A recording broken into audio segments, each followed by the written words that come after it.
ओम श्री शक्ति नमः। ओम श्री शक्ति नमः। शिव जी के दुर्वासा अवतार तथा हनुमंत अवतार का वर्णन। नंदीश्वर जी कहते हैं, माँ मुने हब तुम शंभु के एक दूसरे चरित्र को, जिसमें शंकर जी धर्म के लिए दुर्वासा होकर प्रकट हुए थे, प्रेम पूर्वक श्रवण करो। अनसुईया के प्रति ब्रह्म बेटा तपस्वी अत्रि ने ब्रह्मा जी के निर्देश अनुसार पत्नी सहित तक्षकुल पर्वत पर जाकर पुत्र कामना से घोर तप किया। उनके तप से प्रसन्न होकर ब्रह्मा विष्णु और महेश्वर तीनों उनके आश्रम पर गए। उन्होंने कहा कि हम तीनों संसार के ईश्वर हैं, हमारे अंश से तुम्हारे 3 पुत्र होंगे जो त्रिलोकी में विख्यात तथा माता पिता का यश बढ़ाने वाले होंगे।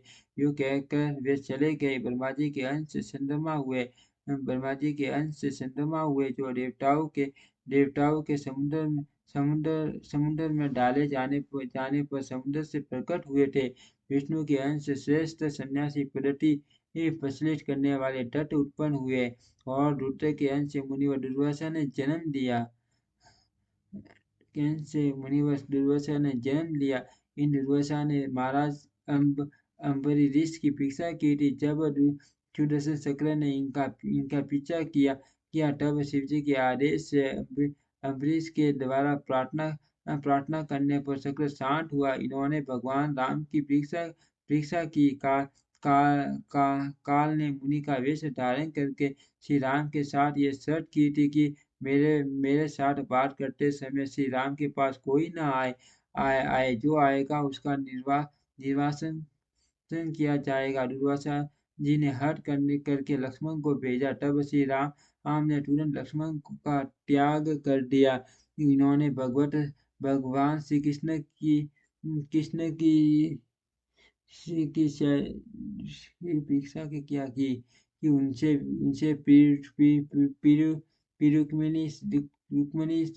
रुक्मिणी सहित रथ में जेता। इस प्रकार दुर्वासा मुनि ने अनेक विचित्र चरित्र किए। मुने अब इसके बाद तुम हनुमान जी का चरित्र श्रवण करो।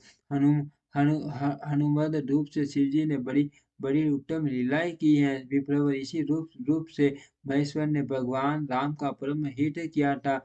वह सारा चरित्र सब प्रकार से सुखों का दाता है, उसे तुम प्रेम पूर्वक सुनो।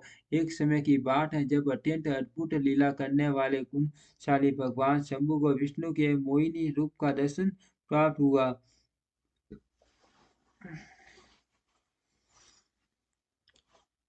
मुने अब इसके बाद तुम हनुमान जी का चरित्र श्रवण करो।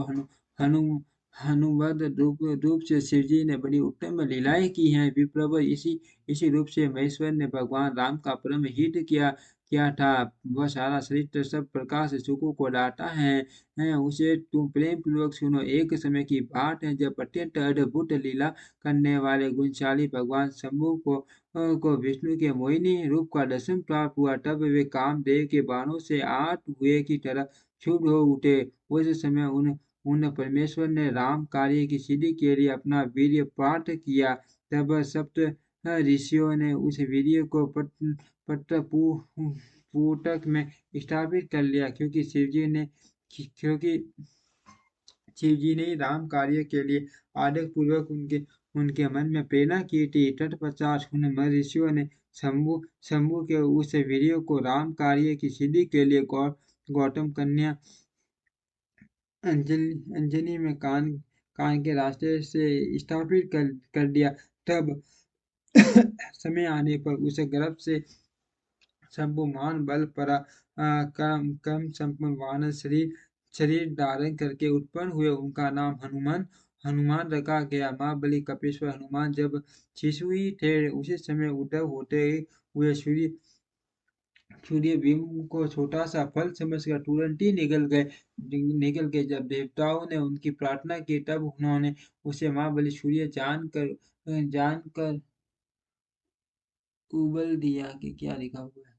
तब देवी ऋषियों ने उन्हें शिष्य का शिव का तब देव ऋषियों ने उन्हें शिव का अवतार माना और बहुत सा वरदान दिया। तदनंतर हनुमत अत्यंत हर्षित होकर अपनी माता के पास गए और उन्होंने श्रद्धापूर्वक कह सुनाया, फिर माता की ठीक से दिखाई नहीं दे रहा, समास हटाओ, आगे बढ़ जाओ। निरंतर रुद्र की अंश पुत्र कपिश्रेष्ठ हनुमान जी सूर्य की आशा से सूर्य से उत्पन्न हुए हुए ए, मुगीबे के पास चले गए। इसी के लिए उन्हें अपनी माता से भी अनुजा मिल चुकी थी। तदनंतर नंदीश्वर ने भगवान राम का संपूर्ण सहित संक्षेप वर्णन करके कहा मुने इस प्रकार कपिश्रेष्ठ हनुमान ने सब तुरह से श्री राम का कार्य पूरा किया, नाना प्रकार की लीलाएं अनुरोध का वर्णन किया। बोतल पर राम भक्ति की स्वापना की और स्वयं भक्त तथा पकने होगा सीताराम को सुख प्रदान किया।